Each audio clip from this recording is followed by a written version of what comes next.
There's a lot of smart people that come up to me and they say, Pat, this business thing is a piece of cake.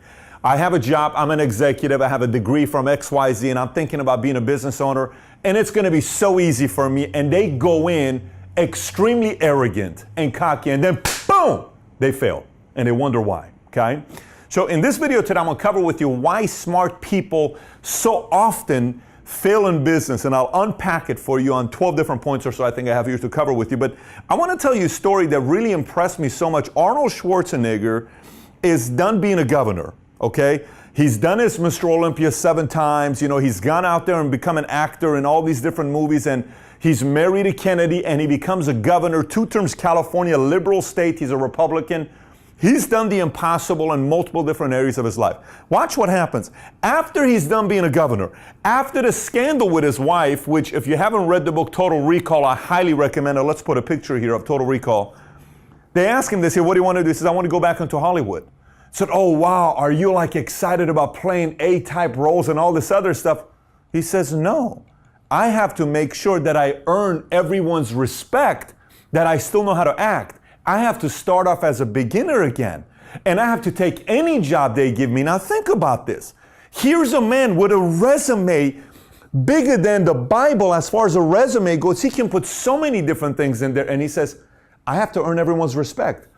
I think that's one of the reasons why he's constantly won in his life. And I think that's one of the reasons why smart people have a very hard time with business. So step number 1, first thing I'm going to talk about, I chose 12 different points and I put one of them at number 1 because I don't believe anything is above this. I don't believe anything is above this for smart people. So if you're watching this and you know who you are and you're smart, you think you're smart, you consider yourself smart or maybe very smart, and you think you're smarter than everybody else you meet out there in the room, rule number 1 will bite you in the butt. Let me tell you. Shoshin disappears. What's Shoshin? Shoshin is a mentality that's called the beginner's mindset. Once the beginner's mindset goes, I don't care how big you are, I don't care how wealthy you are, I don't care how powerful you are, I don't care how much influence you have, I don't care how many Instagram, YouTube, Facebook, Twitter, how many followers you have. When the beginner's mind goes away and you're no longer learning and improving and figuring out ways to make yourself better, you are toast. Let me tell you why. Here's why. Just 10 years ago, internet's only been around for 20 years or so. It's been around longer, but just 20 years that became publicized and we're all using it. Then came AOL chat, and then all of a sudden came net zero. Some of you guys will remember net zero. Then came, MySpace, which was very big. You put your song. Then came, Friendster was before. Then MySpace. Then Facebook. Then Instagram. Then now, then Twitter. Twitter came before. Then Twitter. Then now Snapchat. Now there's all this stuff going on. Business is changing, and it's changing so rapidly that it requires you and I to learn rapidly. So if you're not a new CEO or new entrepreneur, new business owner, new executive every single day with that mentality of, man, I know nothing and I'm going to keep learning, you're going to be in trouble. If Socrates on his deathbed said, the only thing I know is nothing, and he is one of the most famous philosophers of all time, what makes you and I think we know all this stuff? We don't. So the mentality why smart people fail is because they already know enough. Second thing, too conservative. Sometimes a smart person comes in and they've already been taught a certain ways, or their mind's already been built up in a certain way. They are way too conservative, way too safe. And in the world of business, sometimes it gets ugly. Sometimes it gets dirty. Sometimes there's some risks you got to take. You just got to take, and it's not conventional risk. It's not conventional thing that I'm supposed to be doing this. No, you can't. There's sometimes that you got to do some stuff that you can't read in any book or any videos on valuetainment. Literally, there are certain things in business that's like, what do I do in a situation like this? I'm working on a book right now. I'm flying over to New York to talk to a handful of major publishers because they want me to publish this book that has to do with specifically on how to process issues. Once we learn how to process issues, but still if you're too conservative, you're going to be toasted in the world of business. There's going to be times in business that you have to do certain things that no one's going to think about. But smart people typically just go by the rule is what they follow. Not laws, not regulations, rule. It's a different story. They're afraid of breaking rules sometimes, conservative people. Now next, overpromise, underdeliver is they're so smart, they know so much, that they coming across as, we're going to be able to do this and I'm going to be able to do this. And they give so many different promises to everybody and they don't deliver. So many different promises and they don't deliver. And then eventually people say, I don't want to do business with this person. If you are going to make promises, you better deliver. I will never forget, we're about to start a company called PHP. This is October of 2009. I'm having lunch with a man named Bill in San Bernardino Valley. And I am obsessed with capitalism. I went to a meeting in Miramar Hotel Santa Monica. I am obsessed with capitalism. I am so obsessed with capitalism, entrepreneurship, like to the point where I bleed capitalism. Everything in my blood is about entrepreneurship. Immigrant from Iran, 1.8 GPA, divorced family, not the smartest cat on the block. No one in school thought I was going to go anywhere. I didn't play sports. I was just a guy that worked at Haagen-Dazs and I worked at Burger King and Bob's Big Boy. There's nothing on my resume that says this guy's going to go places. So all of a sudden I fell in love with capitalism because it gave me an opportunity. As long as I can work hard and improve, I can compete with anybody. I'm in a diner in San Bernardino Valley, right off the 210 freeway to the north side of it. And I'm having this meeting that we're all the way in the back. I said, listen, this is what I want to propose. I think an immigrant and a group of immigrants like myself, we can come together and we can bring the spirit of free enterprise and capitalism and entrepreneurship to America and the world. And this man, Bill, turns around and says the following thing to my face. He says, Patrick, don't you say it unless if you deliver. If you're going to say it, you better deliver because no one's going to believe you. So he said, think twice before making this massive of a crusade, a launch to the public, because if you don't deliver, you become a hypocrite. You'll become somebody who constantly overpromises and underdelivers, and you become another person that uses just their intelligence, not someone who comes through. I thought about it. I came back and we said, we're doing this. And he said, okay, so the pressure's now on you. And then we had to deliver, right? So you got to make sure if you do this, you best deliver. Smart people sometimes, they're so logical that they have a hard time delivering with this because everything is so logical for them. Next, fact-driven. This is a perfect transition with this.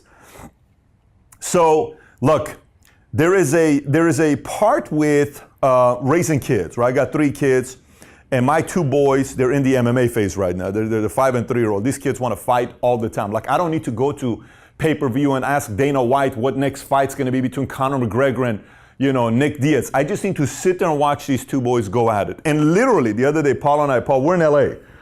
Okay, I'm in LA. Paul's the babysitter. For half a second, I made the mistake of making Paul the babysitter. For a split second, Paul's in the back. And Paul is doing something with the camera, Tico and Dylan. They're sitting in their seat. I'm driving. All of a sudden, you hear my son screaming. Ah! The older son screaming because the younger son is now bullying the older son. And I got to talk to the younger son now. And my older son is bleeding everywhere here, right? And so this kid hits him, scratches him, all this stuff. And now I have to sit there. And when you have kids, it's like, oh, I'm going to raise kids and factually you're supposed to love them and you don't do this and you just, so many facts, logically we're supposed. Marriage, raising kids, it's so amazingly emotional that if you get away from the emotional heartbeat side of both of their feelings and the way you communicate with them, you're going to lose them, right? Now I have a daughter. And my daughter's going to be completely different than my 2 sons that I have. What's the point I'm making to you?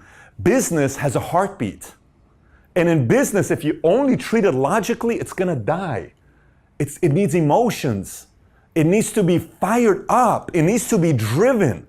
You can't just take everything logically and go out there and drive everything logically. There's certain times that you can't just go out there and use facts. There's certain times that you got to use examples of something that happened that's story-based.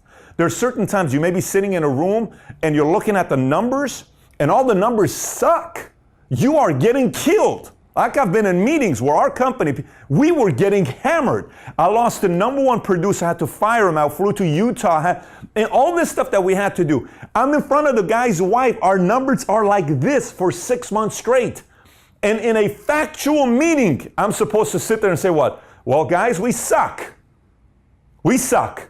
We are going out of business. No. In that moment, you need to know emotion, heart. Why did we start this? Why are we doing this? What's the purpose of this? How did it all just get started? Why were we doing this business here? Tell me. Show me some emotion. Where's your heart at? What are you thinking about? This is why we did this. Are we going to get tougher? How are we going to respond here? In that moment, I learned a lot about the heartbeat of our leaders. Let me tell you what happened. The smartest person in the room quit. The smartest person in the room quit. The person with the fanciest degrees in the room quit. The person with the fanciest resume in the room quit. Logical. Complete logical. Then the other person are sitting there saying, you know what, you're right. And all the other guys that were in the room now own the company. Why? Logic versus emotion. It's just how things work out sometimes. Next, me mentality. This is a tough one because the challenging part about smart people is it's so much about me. I got to build my resume. We get people that come and go. A lot of people that want to work with me just to say, hey, I work with Patrick, Bet-Dévid on Value Team, and they want to add it to their resume. They come and go. They come and go. They come and go. Me. I got to build my resume. I got to build my resume. I got to build my resume. I got to build my everything's about build my resume, build my resume, build my resume. There comes a time where this entire thing called life, you realize it's really not about you and I. And let me explain what I mean by that. Like if you want to build an empire that's very, very big, if it's only about you, eventually people will realize it and you don't inspire anybody. Because it's all about a me mentality. It's got to be around the people around you. What are their dreams? One of my favorite conversations to have with any one of our employees, any one of our salespeople, anybody I do business with, it'll be a regular conversation at a lunch or coffee or something. This is what I'll ask. What's your vision in life? What do you want to do? How do you see yourself? What type of a role you want to see yourself being here on the team? Where are you at? And people don't know. What do you want to do? And I'll sit down, I'll ask this question. So many times I ask this question, people start shaking around me. I'm like, why are you nervous? Because I don't know. So well, let's find out. This thing called life goes like this. My dad's 74 years old. He was hospitalized for 2.5 weeks. Like this thing called life goes. Like this it goes. I just had my friend, I was in LA visiting. Her uncle died, another uncle died. All of a sudden, these are people I had dinner with, like this. So what's your purpose? And they'll tell me, I want to have a role here, I want to do this, and I want to be part of this. I want to one day, like I have 2 employees, both girls, look at this. Both of them tell me, one day I want to be the CEO of the company. And there's some other people that are, one day I want to be the president, one day I want to do this. Girls are telling me they want to be the CEO of the company. I'm like, awesome. Guess what I want? I want people that say things like that. And I want to make sure that they mean it because there's a difference between, saying it and not meaning it. They say and they mean it. Well, if you want to be a CEO one day, you got to do that. You got to read these books. You got to work like this. You got to get these. I want to do that one day. Great. King versus kingmaker. It can't be all about you. And smart people, it's about them because when you go to school, what does school teach you? You got to build your resume sometimes, and sometimes it's a beneficial thing to work for a big 4 because you build your resume. And it's just so much about this crap that these educated university professors are teaching people, and they're developing people like this that become me mentality. Maybe the system's designed to create people like that, right? It's about being a kingmaker. Business is all about being a kingmaker. How can you take somebody who's a nobody in the company yet and then develop them to be somebody that they have a responsibility amongst other people? That's the kingmaker. You're developing people after finding out exactly what they want. Next, entitlement. Entitlement is, I worked with a lady in the past and I told myself, I will never do this. Intentionally, I said, I will never do this. Never do this. And this lady, extremely talented, she thought she was smarter than everybody else. And so what happened one time is I saw a trend, and this is what the trend was. We all would come out with great ideas, and she would always take the credit for the ideas. And one time it became public, and other people came up and said, well, Pat, we came up with this idea. Why is she always taking credit for this idea? And I would 100% of the time, I always protected this lady. This is just my nature. 100% of the time, I always protected this lady, since we're doing business together. But then she started taking it to a whole different level. You know what's the first thing I said to myself? By the way, she did a lot of things right. But this one thing, here's what it did. All it made me think about is, man, the ideas, she took so much credit because it's all about her. I don't ever want to do this, ever. So here at the office, we have very simple point system. We kid about and joke about a lot. Whoever that comes with the idea, we're supposed to say who came with the idea. And we give credit to the person that gave birth to the idea. Why? Well, because it is what it is. The other day, Luis, he's a newer guy to our team, Colombian guy, play basketball, right? He's behind the camera. You'll see his face one of these days. He comes and says, hey, Patrick, you know, I think we need to get this camera. Look at this. You know, he's showing me, what did you call that camera thing? What's it called, Luis? The Osmo. It's called Osmo? Yes, sir. It's Osmo, am I saying it right? And it balances right? And I said, Luis, what can we do? He says, hey, how about we get a virtual reality? He starts doing research and sending us all this stuff. Man, that's not my idea. I didn't know this. He's coming up with this idea, how to make it stabilizer because we're doing a vlog and Paul and I going on. Or what if we get something like, cool, awesome. We want to create that environment because it can't be about you getting the credit. Now, here's the challenge with smart people. They love taking the credit, man, but they hate taking the blame. Woo! It's a tough one, ain't it? It's like, man, yes, because I'm such a great leader in this. But hey, you guys suck in this area. That's not my fault. That's not the right. I've never done, I would never. Listen, if you want to make it in business, credit goes here, blame goes here. It's the only way you build kings. If credit goes here and blame goes here, you build kings. If credit goes here, blame goes here, you're the king. It's kingmaker. There's a lot of guys online that, you know, are YouTube sensations and experts and all this other stuff. You know what I always want to ask? Here's what I always want to ask. Show me one or two people around you that have been successful, that work closely with you. And you don't hear any names. It's just their name. This is why our YouTube channel is not called Patrick Bit-Deivid. It's called Valuetainment because we're going to bring a lot of talent on Valuetainment. We're going to recruit a lot of talent on Valuetainment. Lots of them. You'll see. This is just the beginning. Wait till we get to 1 million subs. There's a vision with what we're going to do with Valuetainment. Lots of vision what we're going to do with Valuetainment. But it ain't about the brand. It's about the people that represent the brand. So smart people have a hard time with credit. They're title driven. I'm this position. I'm that position. I'm this position. You're too smart for business. Business is about what place can I elevate here? Not what position can I build here for my resume. What position can I elevate here? What can I do here to get them going, right? Next. Won't admit mistakes. Won't admit mistakes. Hey, I'm sorry I did this. I'll fix it. Here's one thing I learned a long time ago. You know what's the fastest way to finish an argument if you're at fault? You know what's the fastest way? I'm sorry, I'm at fault. Let me tell you where I learned. My wife and I would get into heated arguments. Like I'm talking heated arguments that belong in movies, right?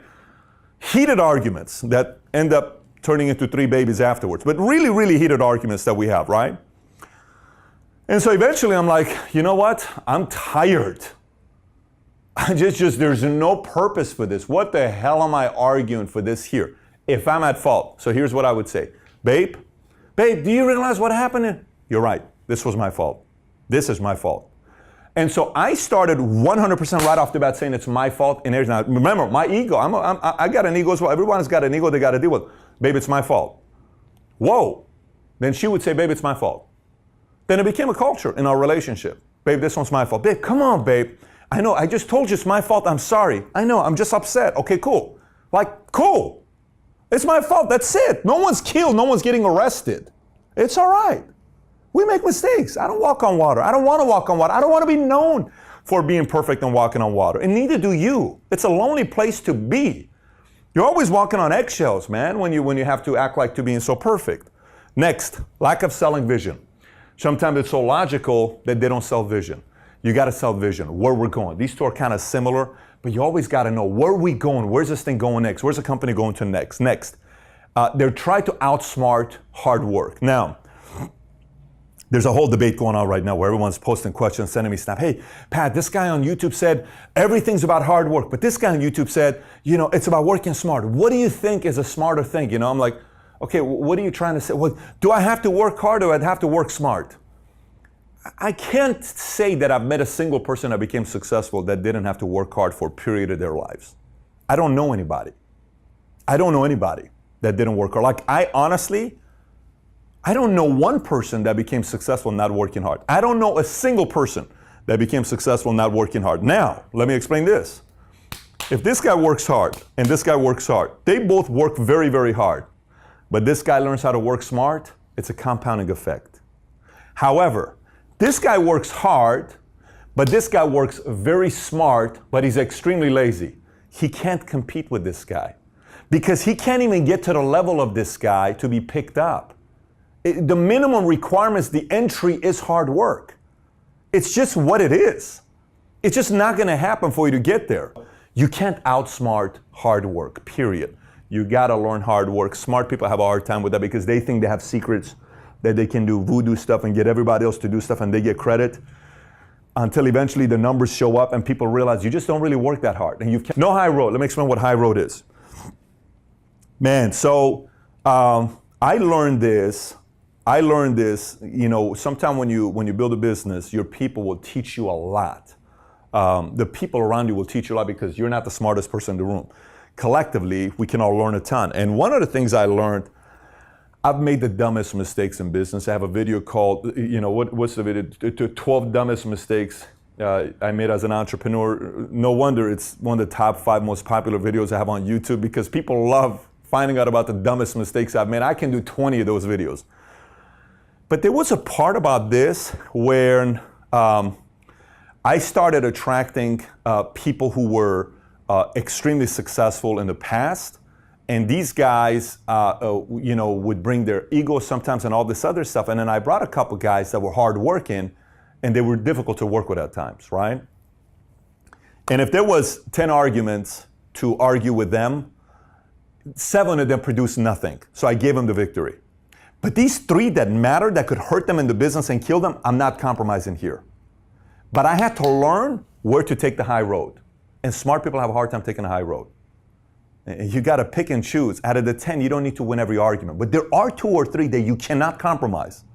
The other 7 is their ego. Let them win the ego part. Just give it to them, the ego part. Some of the comments, you know, let them get it. But you got to know, sometimes there's things you cannot compromise. I've been in meetings. I've been in negotiations where the other person says some stuff. I had one very big negotiation about a year ago. A person said something that really, really annoyed me. I took the high road. We came out. We negotiated. We're going to end up doing $10 million with that person this year. $10 million we're going to do this year. It's not bad in a year to do $10 million in 1 year with this one business, one company. That just kind of happened accidentally. But I had to figure out a way, no high road. You have to take a high road because I don't need to win every single argument. Just the ones that really matter. That part you don't need to compromise because this could put you out of business. Next, fear of adapting. Smart people are afraid of adapting. Let me explain to you why. Fear of change and fear of adapting. Do you know why so many of us are frightened of adapting and changing? Let me explain to you why. Because when we have to change, what that means is the existing us is not good enough. And smart people don't like to be known that they're not good enough. Let me say it one more time. Smart people, they've been told they're smart all their lives. So you're telling me all of a sudden I have to change and I'm not good enough? Yes, you're not good enough. You're not. You and I are not good enough to get to the next level we want to get to in life, whatever that level may be for you. This has to change and adapt for you to be able to go there. Because if you don't, the lower level you is pulling you down to this level. This is why you cannot go to this level. This needs to shift. Smart people have a hard time with it because they live off their resume. Here's who I am, here's what I've done. It's their resume. Smart people, okay? Fear of adapting. If you are willing to adapt and you're willing to change, then you give yourself a fighting chance to make it in business. So, anyways, these are just 12 of the points that we have here. Were you trying to say something? Yeah. Did I miss one? Not getting hands dirty? Did I miss something here? Sure, bottom left. Bottom left, bottom right left. Oh, okay, I missed this one, right in the middle. Let me get through that one as well. So not getting your hands dirty. So smart people, one of the things they'll do is, what's the word to use? Righteous, too good. Okay, like I remember we did some interviews for some guys that came through and they would say, oh, I would never start at the bottom. I went to college and I have a degree from such and such place. I need an executive position here because I got a degree from such and such place. I said, oh my gosh, I am the wrong employer for you. You got to go somewhere else because we won't do that here. We good? Awesome. Thank you so much for coming out. Boom, out the door. I have no time for that. I have zero time for that. I had a girl I hired one time. Oh my gosh, this person was a diva, okay? She was not willing to do the dirty work, but she wanted to make the millions, okay? Oh, but you don't understand who I am and what pedigree I come from and what university I went to and what I did. No problem. Great. Now watch this. I have another girl, Merle, who went to UCLA. who worked for me at 22, 23 years old. She had bags. I wish I would have taken pictures of you, Maral. She had bags here because at 6 o'clock when she's done with her job, she would stay till 10 o'clock doing her homework for school because she went to Woodbury University to get her MBA. The other day, somebody snapped me back because I was wishing Maral a happy birthday. And they said, is that Maral? I said, yes. They said, I went to Woodbury University with her. I remember her till today. I said, Maral, do you remember? Yeah, I remember this guy. That's kind of cool. Maral comes in, humble. She's got the degree from UCLA, Woodbury, MBA, 23, 24 years old. She's willing to work and get her hands dirty, no problem. Guess what? She owns a piece of the company, and I have zero problem with that because she had no problem getting her hands dirty. Sometimes smart people, they don't want to get their hands dirty because they're too righteous, too good to get their hands dirty. Anyways, so today's episode, to all the smart people that are watching this, listen, adjust. Adjust. You're not as good as you think you are. Believe me. Kind of relax a little bit. You can do a lot more. This will make you a lot more money. You'll become more famous if you actually realize you're not as smart as you think you are.